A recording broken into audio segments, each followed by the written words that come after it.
ప్రియ సహోదరులారా, ఈరోజు నేను మీ అందరికీ ఒక మంచి సందేశంతో మీ ముందుకు వస్తూ ఉన్నాను. కాసిన చెట్టు జీవిత సందేశం. కాసిన చెట్టు జీవిత సందేశం. ప్రకృతిలో ఒక గాఢమైనటువంటి సత్యం ఉంది. ఫలమిచ్చే చెట్టుకే రాళ్ళు పడతాయి. ఎండిపోయిన ఫలం లేని చెట్లను ఎవ్వరు కూడా పట్టించుకోరు. కానీ తీయని పండ్లను ఇచ్చే చెట్టుపై మాత్రం అందరి దృష్టి పడుతూ ఉంది. ఇదే మన జీవితానికి అర్థం. మనిషి మంచిగా జీవిస్తే, మంచిగా మాట్లాడితే, నిజాయితీగా నడిస్తే ప్రశంసలతో పాటు నిందలు కూడా వస్తాయి. ప్రేమిస్తే విమర్శలు వస్తాయి. సేవ చేస్తే అపార్థాలు వస్తాయి. నమ్మకంగా ఉంటే అవమానాలు వస్తవి. అందుకే అనుభవజ్ఞులు ఇలా అంటూ ఉన్నారు, నీవు ఎదుగుతున్నావంటే రాళ్ళు పడతాయి.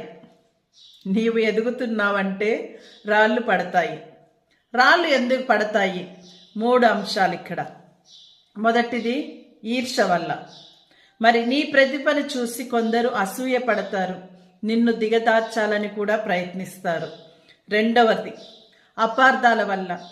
నీ ఉద్దేశం మంచిదైనా మాటలు వ్యక్తీకరించబడతాయి. నీ ఉద్దేశం మంచిదైనా మాటలు వ్యక్తీకరించబడతాయి. మరి మూడవది సత్యం వల్ల.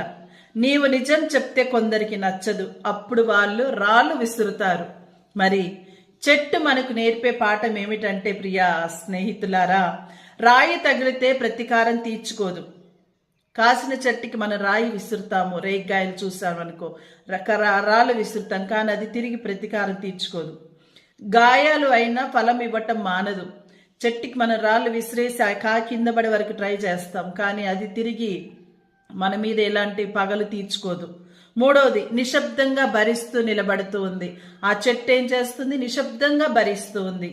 మరి ఇది మనకు నేర్పే పాఠం ఏమిటంటే, అవమానాలు వచ్చినా మన మంచితనాన్ని వదలకూడదు. బాధల్లోనూ మన స్వభావం మార్చకూడదు. నిందల మధ్యలోనూ ప్రేమను నిలబెట్టాలి. మరి బైబిల్లో కూడా మనకు ఒక ఆధ్యాత్మిక సందేశం ప్రభు ఏమందిస్తున్నారంటే, పరిపూర్ణ ఫలం ఇచ్చినటువంటి చెట్టు లాంటి వారు మన ప్రభువు.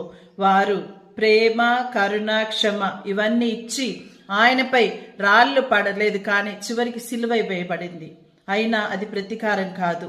కాబట్టి నీవు రాళ్ళు పడుతున్నాయంటే విలువైన వాడివి, ఫలమిస్తున్న వాడివి, ప్రభావం చూపిస్తున్నటువంటి వాడు. కాబట్టి అందరం కూడా ధైర్యంతో ముందు